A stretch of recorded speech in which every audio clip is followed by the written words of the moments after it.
So welcome back to the Bud International Circuit as we get set for a milestone event in the 74-year history of Grand Prix motorcycle racing, because for the very first time those Indian fans are going to see MotoGP bikes in race action for the very first time. We're about 20 minutes away from the start of the 11-lap sprint to see whether Jorge Martin can make further inroads into reducing Pecco Bagnaglia's 36-point lead in this MotoGP World Championship. Of course, our first ever visit to India kicks off one of the most intense runs in Grand Prix history. We are with you for 8 of the next 10 weekends. We hot-foot it to Japan very, very quickly after this Bud International Circuit debut. A weekend off before we go to Indonesia, to Australia, and then to Thailand. Another weekend off before we head back to the Far East, the Sepang International Circuit in Malaysia, followed by a return to the revamped and spectacular Losail International Circuit. And then we will be, although we're getting some breaking news here, this is just being announced to us in the commentary box, so we will bring this to you as soon as we have it. A new schedule, a further 15-minute delay then, a new schedule. 10 to 5 local time is when the pit lane will open, so the Tissot sprint over 11 laps will get underway shortly thereafter. Of course, there'll be the quick start procedure, so there's going to be a slight further delay to proceeding. So I guess just after that 50-minute session, just to give the teams and riders that extra little bit of breathing space, a little bit more of a buffer to get themselves properly prepped and ready for what will be and that also 11-lap I think Tissot sprint. to give the circuit a little bit of an extra chance to dry those little damp patches that are out there on the circuit, particularly those offline. Particularly I'm thinking as well on this pit straight with the start of the sprint. If you're in one of those grid positions that's on a damp patch, you're in big trouble at the start. So give those damp patches an extra 25-30 minutes now to dry out, and hopefully we'll have a completely dry track before the sprint gets underway. Get the leaf blowers out on the grid, that's what we need. We've seen them out in force at a few Grand Prix. As we look at the drone shots then, overlooking what is an absolutely wonderful Bud International Circuit. We'd only have, of course, seen it on video games, on the Formula One race when they came here back in 2011, 2012 and 2013, but our first experience of this 5-kilometre circuit has been incredibly positive. The riders saying it's a uniquely challenging and technical layout. There are the two factory Aprilias then of Aleix Espargaro and Maverick Vinales. I just wonder whether they might be actually coming down to there to look at the grid and to see whether there's going to be an issue with their starting positions. Vinales goes from 9th. He's on the right-hand side of the grid, and Aleix Espargaro on the opposite side at the head of the 4th row. We'll just find out why the factory Aprilia boys are heading down pit lane. Of course, the racing line does a diagonal down that start-finish straight, so being on one side of the grid to the other isn't necessarily an advantage. There you can see, having a little chat with Loris Capirossi, perhaps just getting an idea as to the reason behind the delay.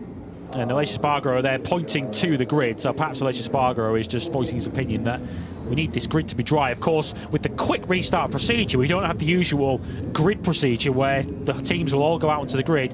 The quick restart means that only one mechanic will be out there. If there was a full team out there on the grid, you'd imagine they'd be drying their grid slots out. He's probably making a very, very fair and valid point. You know, you have to start with everybody on a level playing field. You can't have half the riders starting on a damp or wet grid slot, can you? So a bit of a headache here, because clearly it looks like if you started now, then there may be some riders, depending on their grid position, having quite a significant advantage. So yeah, we'll keep a close eye on this. And as it stands though, our new schedule will be for the pit lane to open at 16:50 local time. That's in about 25 minutes, so that does give the organisers perhaps the potential opportunity to try and dry up some of the affected grid slots. Fabio Quartararo then, he starts in the middle of the 3rd row. I think he's actually just beckoning over Loris Capirossi, isn't he? You can lip read there. I've never been a very good lip reader, but you can see there just shouting Loris. Just to check, middle of the 3rd row, 8th place for Quartararo, which was a brilliant job by him when you think of all the track time he lost yesterday morning, the double gearbox failure in the space of about 10 minutes. There you go, you've got the organisers, and here come the road sweepers as well. You just can't start, Lewis, can you, with some riders potentially like having a big advantage in terms of their grip position being a lot drier than somebody else. Taking wet slick tyres into that turn one as well, which we've seen pretty much every rider in the field go sailing off the road at one point or another over the course of the weekend. So yeah, I think it's a safe decision and a sensible decision to give them some extra time to dry that start finish straight up and potentially dry up the first sector as well, because as mentioned, we're going to have 22 riders barreling into turn 3 to try and jockey for position with it potentially a little bit wet off line. Yeah, the road sweepers then, they have been called upon. We haven't quite got the leaf blowers just yet, but we may need them to be called into service. Of course, a few riders have come to the grid to try and speak to Loris Capirossi. I don't know if you can maybe grab a word with one of them, Simon, just to find out exactly what the concerns are. I guess it is for the riders that are potentially starting on what looks like a damp right-hand side of the grid. The left-hand side, as we look at it from the camera facing up down that start-finish straight. Yeah, Jorge Martin now, who's in the middle of that front row. I think he's having a good glimpse, actually, to try and find out what state that second place on the grid looks at right now. He's got a towel around his neck. I think he might be tempted to leap over the pit wall and take that towel with him to go and dry the middle of the front row, which is where Jorge Martin starts from. Well, the Indian fans here have had to stay patient here this afternoon to get this Tissot Sprint underway. It was due to be starting around about an hour ago. Of course, that deluge during Moto3 qualifying has certainly thrown a spanner in the works, but we do look as if we're going to be getting up and running with a dry Tissot Sprint, predominantly dry at the very least. As you can see on your screens, pit lane still opens in just under 25 minutes time. My wife won't let me home without Pecco's gloves, says that fan. So no pressure, Pecco. You know the drill. That fan's marriage hinges on you handing over your gloves. Yeah, no wonder he's got a wry smile on his face there. Will he honour that pledge? Blimey, there's some relationship hopes resting on the shoulders of Pecco Bagnaia. As if the pressure wasn't enough to try and contend with this changing track surface here at the Bud International Circuit. Here's your pole man then, Marco Bezzecchi, who's coming down obviously to have a look at pole just to see exactly the condition of that pole position. 23.5 minutes away we are from potentially the pit lane opening. Simon, we'll go down to you. You grabbed a quick word with LCR Castrol Honda rider Stefan Bradl. Let's hear his thoughts. Yeah, Stefan's one of the more experienced riders, and he knows what it's like to be stuck in pit lane with a microphone wanting to know what's happening. Stefan, how do you feel about track condition after riding out there? Yeah, well, of course, with the wet tires, it was way too dry. There is few spots that you have to take care, but you know, we have raced in those kind of conditions, so that's not a big problem. But everyone is looking now at the starting grid where it's still wet, so that's gonna be a bit of an issue to start, you know, with all the devices we have. That's gonna be tricky to don't lose the rear just when you engage the clutch. But yeah, every minute we get will be better and better. But honestly speaking, it's a little bit of a strange feeling because we got a lot of meetings and stuff going on, and yeah, let's see. Everyone will race, I think, and yeah, let's try to be, you know, safe. Thank you and best of luck. Yeah, thanks, Simon. Thanks to Stefan Bradl, of course. A little bit of housekeeping we can cover off while we're waiting for this delayed start to the sprint in a few minutes' time. Stefan Bradl, he's in this weekend here in India and next weekend in Motegi for the Japanese Grand Prix, replacing Alex Rins, who's still recovering from that serious double fracture in his right leg at the Italian Grand Prix in Mugello. We wish Alex a successful rehabilitation. It's certainly a slow recovering serious injury. And just to cover off one other replacement ride this weekend, Michele Pirro, he's in this weekend in India and also in Japan, potentially longer, replacing Enea Bastianini in the factory Ducati team. Bastianini still recovering from fractures to his left ankle and left hand. Of course, he was the instigator, the perpetrator of all that carnage at the first corner in Catalonia a few weeks ago. And actually just some more unfortunate breaking news concerning Alex Marquez after his big crash at turn 6 this morning. He was taken to a nearby hospital in New Delhi, where it was initially revealed that he got 2 fractured ribs. He'd been obviously declared unfit. Well, unfortunately, the most recent update, Alex, now it's been confirmed he has 3 broken ribs. So a real nasty crash for Alex this morning at turn 6, and the worst possible way to kick off the period of races, Lewis, where you can't just afford to pick up any kind of injury or niggle. Absolutely. With the Japanese Grand Prix coming up in just a week's time, of course, there's an added question that Alex Marquez might well be mulling over now. With broken ribs, is he going to be allowed to even fly to Japan for next weekend's Japanese Grand Prix? He's certainly going to be in considerable discomfort if he does travel to the Twin Rim Motegi, but I think that feels a remote possibility at the moment. Of course, the Gresini team are not obliged to replace him next weekend, given the quick turnaround between this and the Japanese Grand Prix, but Alex Marquez suffering that injury at the worst possible time when the Gresini team have been in the news today for another Marquez brother. Unfortunately, Alex has come unstuck during qualifying and he'll be taking no further part in this weekend. Let's go back down to pit lane then. The Catinovo team boss Davide Tardozzi ready to speak to Simon-Pekka Bagnaia, starting on the front row of the grid in third on the right hand side of the grid, which does look where it's the most problematic in terms of the dam. Let's get some current thoughts from Davide, who joins Simon. Yes, Davide, can you give us your thoughts on the current situation?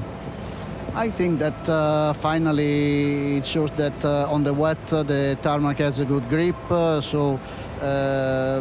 that's not the main issue, because the riders was complaining about safety at turn 1, 4 and 10. In the end, luckily it will be dry, but I think that Dorna and Loris and Tomé did a good job, and I think that the racetrack is very good. Thank you.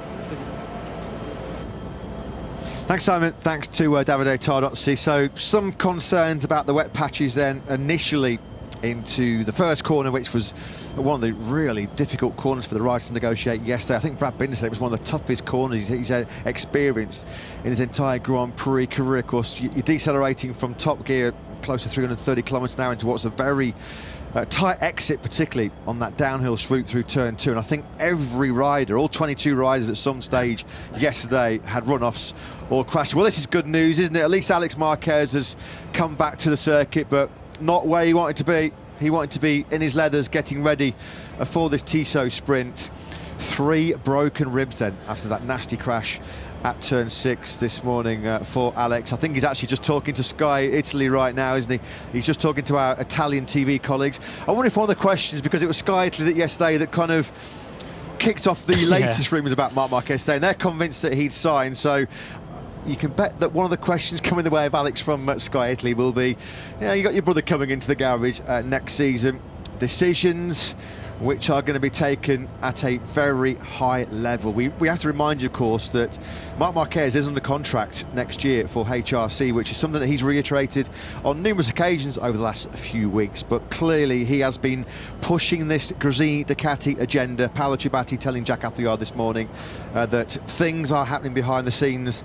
There's going to be some legal teams involved. There's going to be some lawyers earn their money to see what the penalties will be, because there will be inevitable potential big financial penalties for Marc Marquez if he is to leave HRC.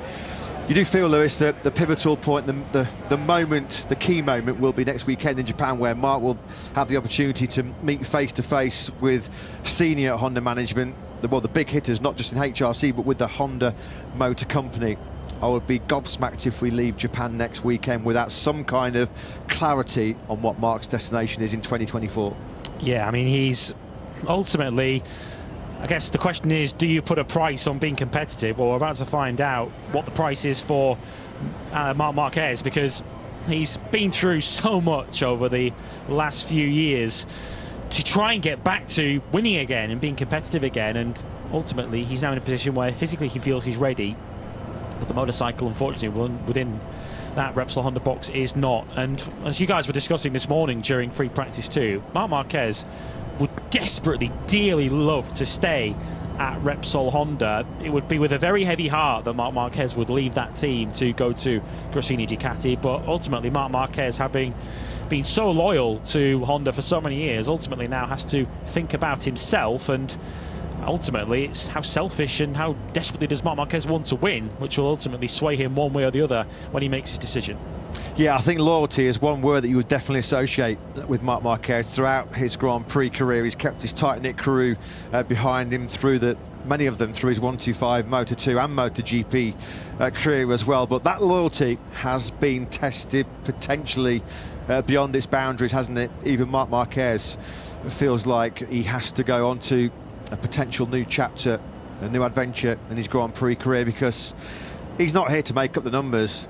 7th place in Misano was his best result of the season, and he said it was his best race of the season, but Marc Marquez and Honda are not here to finish in 7th place, are they? So, yeah, it's going to be fascinating. It's certainly going to be one of the big stories of 2023. One of the big stories, you have to say, of the last decade or so. I mean, if you try and sort of compare a Marc Marquez move out of Honda to Ducati, well, it would be right up there, wouldn't it, with the decision that Valentino Rossi took at the end of definitely. 2009 to quit Yamaha to go to Ducati. But I think this one will be even more of a surprise, because Valentino Rossi left a factory Yamaha team to go to a factory Ducati team, albeit one that was struggling at that time. But this is Marc Marquez, who would be leaving HRC, and as Simon mentioned this morning, a massive bumper pay packet to go to an independent team on a non-factory bike. Well, that's all going to emerge over the next few days. Unfortunately, sadly, there is only one Marquez brother in this the remainder of this Indian Grand Prix, with Alex sadly sidelined with 3 broken ribs after a heavy crash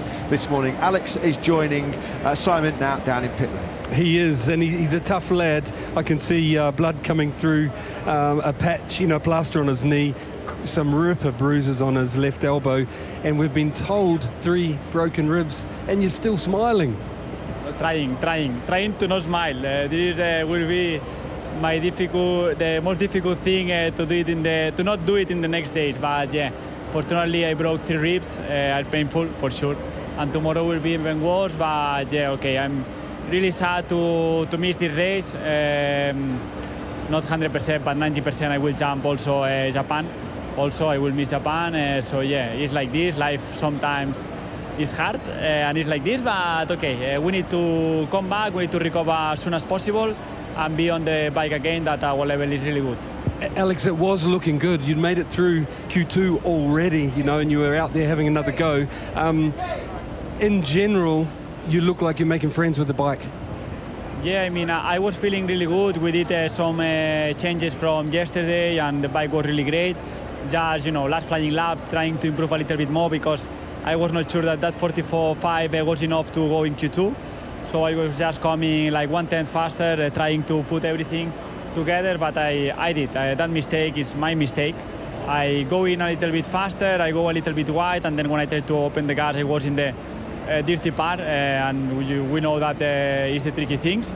But it's okay. We need to, as we know, learn from these things, improve, and be stronger in the future. Last question for you. The circuit in general, the layout, what do you think of it? I mean, from the view area, walking was much nice. Was like really nice, but when you're on the bike, it's nothing special. I mean, it's true that turn 8, turn 9 is really nice, but for the rest, it's not really technique. It's like, I will compare more or less to Thailand, like not an easy circuit, because have some parts that are difficult, but just like one line, and you need to be there, you need to be really smooth. So yeah, it's a nice track, tricky turn 1, so for sure in the start will be tricky, but yeah, I like it to be here in India and see all the Indian MotoGP fans. Thank you, Alex, and best of luck with the recovery. Thank you. Yeah, thanks, Simon, and thanks to Alex Marquez for talking to us. He's come back to the circuit and he's been bombarded with interview requests, and it seems like he's fulfilling all of them, as we knew he would do. A proper gentleman, isn't he? Unfortunately, of course, this was supposed to be a big weekend for Alex. It was scheduled to be his 200th Grand Prix start, and as he just mentioned there, pretty much ruling himself out of next weekend's Motegi Clash in Japan. Well, he said 90% he won't be riding in Japan. So yeah, just to echo what Simon said there, we wish him a very speedy recovery. He said it's tough to smile with those 3 broken ribs. Don't give him any pepper. I mean, can you imagine sneezing, coughing, or doing anything? laughing. I mean, just moving, just trying to get yourself sitting down and being comfy. Must be excruciating pain with those 3 broken ribs. A little bit more of an update for you. You can see it on the ticker at the bottom of your screens. Just to give the circuit organisation, Dorna, the FIM and IRTA, a few more minutes to get the grid in particular dried off, or parts of the grid dried off. We have a slight further delay, so now the quick start procedure will get underway at 5 p.m. local time. Pit lane open for 60 seconds ahead of the sighting lap. What are we now? 16:39. It's just gone to local time. So fingers crossed, everything crossed, that we get the Tissot sprint finally underway in just over 20 minutes time. Well, there's Espargaro with a smile on his face. Last time we saw him within the Aprilia box, the temperature was certainly much hotter than that. Of course, there was a slight miscommunication and a mistiming by the Aprilia team when Q2 got onto earlier on, and Aleix Espargaro went off the deep end, didn't he, when he came back to the Aprilia box before Q2 had even begun. Because of the slight delay we had due to track conditions before qualifying 1 got underway, that left qualifying 2 starting a few minutes late, and certainly Aleix Espargaro's side of the Aprilia pit box were caught out by that, and Aleix absolutely hit the roof. And when he had to walk all the way back up pit lane with his motorcycle, he then went on to qualify in 10th place. Whether he was still a little bit distracted and preoccupied by how his session had begun, what we do know is that the Aprilias certainly don't appear to have the pace and potential to take the fight to the Ducatis here. Yes, if it wasn't hot and humid enough as it is here in India on the outskirts of New Delhi, poor old Paolo Bonora, the Aprilia team manager, got the full hairdryer treatment, didn't he, from Aleix Espargaro. He did incur the wrath, the frustration of the Catalunya and Silverstone Grand Prix winner. Aleix Espargaro will certainly be hoping for better fortunes on our Flyway Tour in 2023. He was no higher than 9th on any of the end-of-season flyways last year. And of course, let's not forget what happened to him in Motegi 1 year ago, where we head to Japan next weekend, where on the warm-up lap, he still had the sort of fuel-saving map engaged, didn't he? OK, we've already heard from Stefan Bradl about the track conditions after his little 15-minute wet session. Let's go down back again to hear some more thoughts of the LCR Honda camp with Simon, joined by Lucio Cecchinello. Yes, I couldn't wander past. I saw Lucio there, and I love that Castrol livery. I actually got to race it on an RC30 many moons ago, and Lucio looks fantastic. But why I came to see you is I wanted to ask your opinion. You're an ex-World Championship rider of the situation at the moment, and how's everything going in your team? Well, of course, first of all, as you said, we love also Castrol livery. It's amazing the feedback we are having from our fan community. Everybody loves the red and white and green colors. And yeah, it's an honor for us to bring up, to keep going with this special livery. Having said that, of course, everybody are really concerned about the safety of in some specific points. As you know, turn 1 at the end of the back street, turn 10. If you go out, especially with the wet, you can reach the wall quite easily. So the riders decided to basically to ask Dorna to let them to not take so much risk. Dorna respected, but as well, if we all agree that if the circuit would have got dry, we would have continued our practice and of course being part of the race. The sprint, and yeah, this is exactly what is happening at the moment. And grid-wise, is that a concern for you, or you would be happy to start now, meaning the damp grid? Well, it's yes, it is a tricky situation because of course you can have you know the track. We know that the traction control sometimes it cannot hold such surface, but as well MotoGP technology, I trust very much about the MotoGP technology, because at the very end also we also have a lot of practice start with the wet tire, and I think that it will be smart if we continue to do like we are doing right now, trying to get the grid as much dry as possible and gain time, and yeah, hopefully everything will be okay. Lucio, thank you for your time, but I've thought of one more thing that I genuinely want to know, and that is, you've got Stefan Bradl, who we just heard from earlier, in your team this weekend. He's HRC's or Honda's official test rider. Can you tell us, does he do development during the race weekend when he comes in? Honestly, we are not developing new parts because, as you know, because of the actual rule, we cannot use the new bike, because the new bike has a different engine configuration, has a different aero package, and we need another homologation. So what we are doing for sure is we are trying kind of a new combination of different COZ, center of gravity, with different steering angle. Something that has been developed by Marc during Misano race. We have tested in Misano test day on Monday, and both riders, both riders at the moment like very much. This is something, you know, that we are keeping testing with Dan Kagami, but as well with Stefan. At the moment, we are not testing any new item. Lucio, thank you very much for your time and best of luck for the rest of the weekend. Thank you so much. Yeah, thanks, Simon. Thanks to Lucio Cecchinello. There was some breaking news concerning LCR Honda on the eve of this Indian Grand Prix.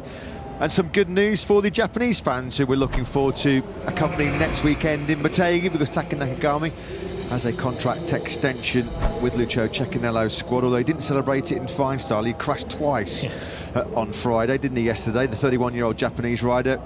This is one of the toughest parts of this Bud International circuit, right at the back end of the 1200-metre back straight. You're maxed out there about 350 kilometres an hour, top gear for a very tight turn 4, and it's a really tricky braking zone because you come out of the first gear turn 3 and then drop into a sort of a hollow, and then that's when you really start building kilometres, and then you start climbing with the braking, and you can't actually see the braking mark, and when you come over the crest to hit the brakes, you can just see the wall, and it's sort of, things are happening so quickly. I think Jack Miller hit the nail on the head when he said it's quite an optical illusion, and if there are damp patches in that braking zone for turn 4, then you can understand why the organisers are trying to make sure they give themselves the best possible opportunity to get the surface as dry as it possibly can. Well, he has just about cracked a smile, albeit a painful one for Alex Marquez. 3 broken ribs. The problem is, Lewis, he's going to feel even worse tomorrow morning. I mean, sometimes you don't feel the proper pain until you've had a night's kip, although whether he'll get a night's kip with 3 broken ribs. I hope he's got a comfy bed in New Delhi somewhere, Alex, because when he wakes up tomorrow morning, when he really starts to feel all the bumps, the bruises and the scrapes, he's going to be sore.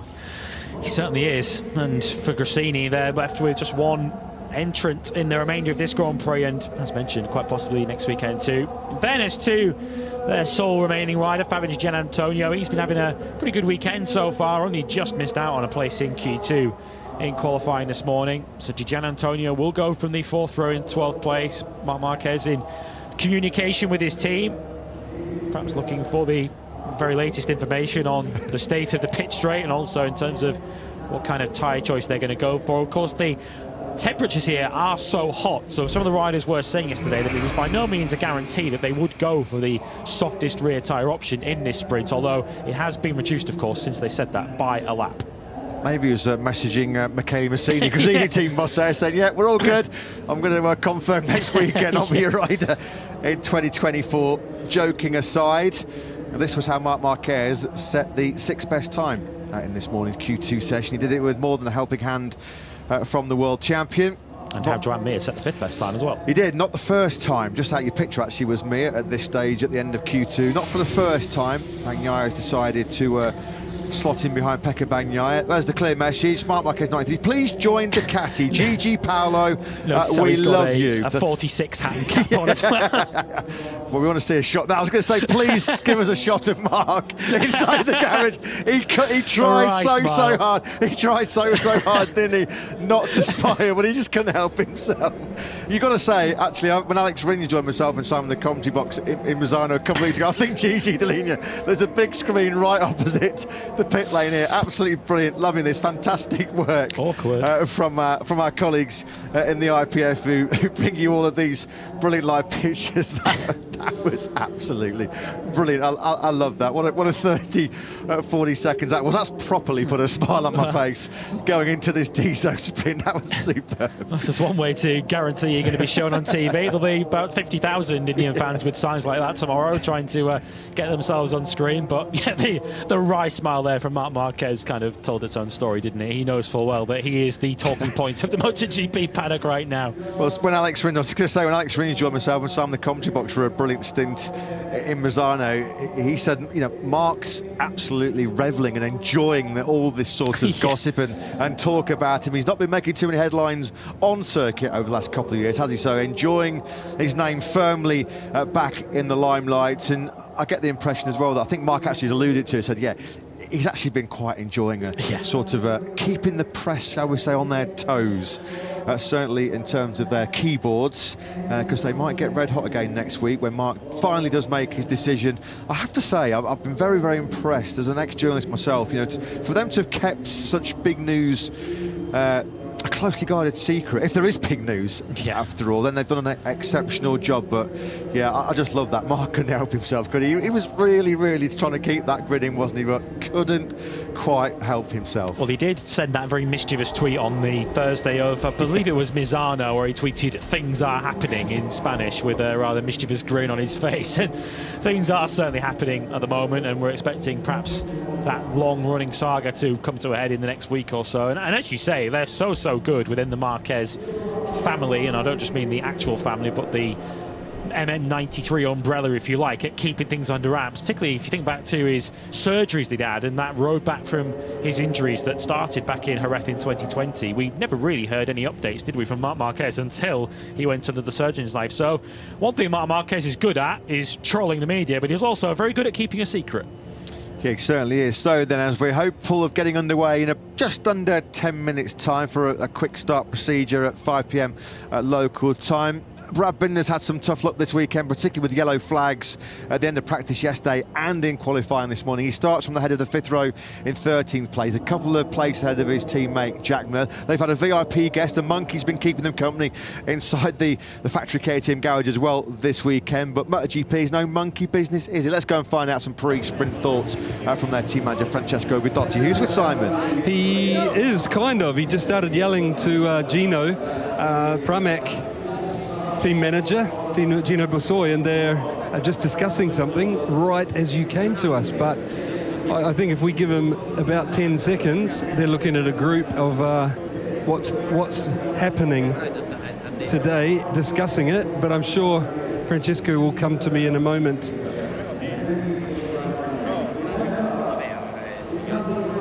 Francesco, this weekend, Matt Burt's just been saying about your yellow flags, and I felt so sorry for Brad to get caught again, you know. But now we're past qualifying, and it's soon to be the sprint. Really curious how the feeling is in the garage, and I know you've got two proper hard races in there that would be quite happy to get out there, I imagine, even in a little bit tricky conditions. So please give us your thoughts. Yeah, there's a little bit of frustration because of the yellow flag, as you said. Yeah, yesterday we could be directly in Q2, and then you know, on Q1 everything can happen. And again, yellow flag didn't give us the last chance to go through the Q2. So the speed is there. Brad is very happy of the improvement from yesterday. So we're confident that we can do still a good weekend, a good race. And then let's see, conditions are not the best at the moment, only on the starting grid spots. But yeah, we'll be fine. I think we'll be fine. Okay, thank you. Thanks, Simon. Thanks to Francesco Guidotti. A big task ahead of his boys. Brad Binder 13th, although he has won a sprint, hasn't he, from further back. 15th on the grid was Brad when he came charging through to take that fantastic win. Seems like a long time ago now, in round 2 in Termas 3 of Hondo. The Indian fans certainly enjoying themselves, taking part in history, of course, aren't they? The first ever Indian Grand Prix here at the Bud International Circuit, and they have been patient as well with the rain disruption, of course. Halting proceedings just seconds before the start of Moto3 Q2, but they've been smiling throughout, and they are getting set for the sprint spectacle. The best riders in the world showcasing their skills in front of the Indian fans for the very first time. So there they are, getting ready.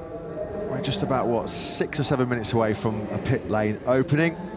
As we look at Marc Marquez's factory Honda, for how much longer? Is it just 8 more race weekends that we'll see that 93 emblazoned across the Repsol Honda?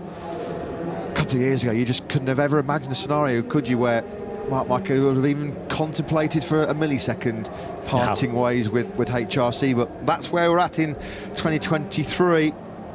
And you feel as if this afternoon might well be the best opportunity Marc Marquez gets to go for some quite rare success this season aboard that Honda RC213V. He's so good historically when we go to new racetracks, is Marc Marquez. He was the first ever winner at the Circuit of the Americas, the first ever winner at Termas de Rio Hondo, and the first ever winner in Buriram. The last two new tracks have both seen victory go to Miguel Oliveira, but Marc Marquez very good at adapting when we go somewhere new.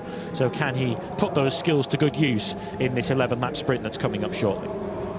Yeah, Aleix Espargaro then getting when it looks like the pit lane will open per the revised schedule. You can just see there, International Race Teams Association staff just coming to make sure that the grid slots are as dry as they possibly can be. We have a level playing field.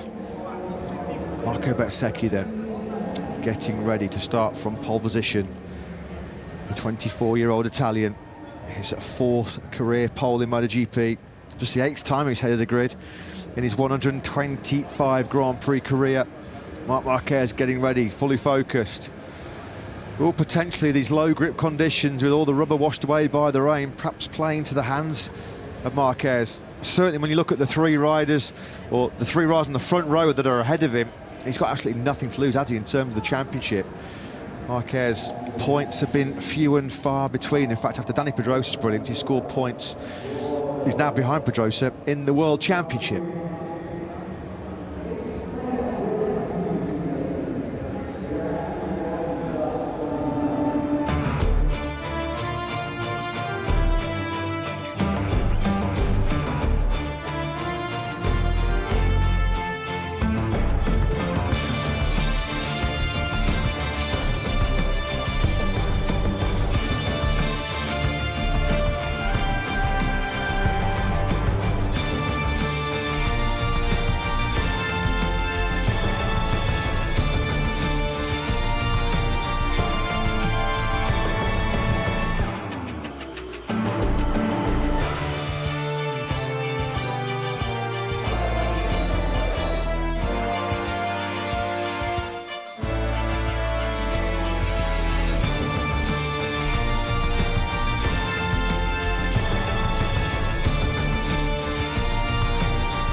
We are just 5 minutes or so away from a moment, a glorious moment in Grand Prix motorcycle racing history.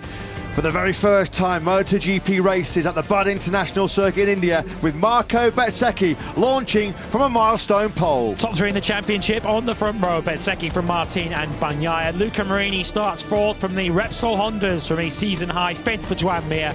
And Marc Marquez back in the top six in sixth. Joan Zarco, who was very unwell yesterday, starts seventh from Fabio Quartararo and Maverick Vinales. Aleix Espargaro, after losing his temper this morning, will have to make up ground from 10th. Ralph Fernandez 11th, with Fabio Gian Antonio promoted onto the fourth row by Alex Marquez's withdrawal through injury. Brad Binder, Taka Nakagami and Jack Miller are on the fifth row. Expect Brad Binder to come siding through the field. Frankie Morbidelli 16th from Augusto Fernandez and Miguel Oliveira. Behind them on the back row of the grid we find Pol Espargaro, Stefan Bradl and Michele Pirro, who's the injury replacement for Enea Bastianini. And all 21 of the riders you see on that grid will start on the same tyre combination, that is the medium front and the soft rear tyre. Pit lane will open then in just over 90 seconds time for the quick start procedure. Pit lane will be open for 60 seconds, the riders will have a sighting lap, then the warm-up lap, and then we'll be underway for a landmark occasion in global motorsport, not just in Indian motorsport, as elite level motorcycle racing comes to India for the very first time. Thanks for your patience if you've been watching at home throughout this afternoon. Of course, we're a couple of hours behind our scheduled start now for the 11-lap TSO sprint. Better late than never, and I promise you it will be worth the wait. Here we go then, the quick start procedure board up at the end of pit lane. 1 second, the pit lane will be open, 1 minute rather, and it will be open for a further minute.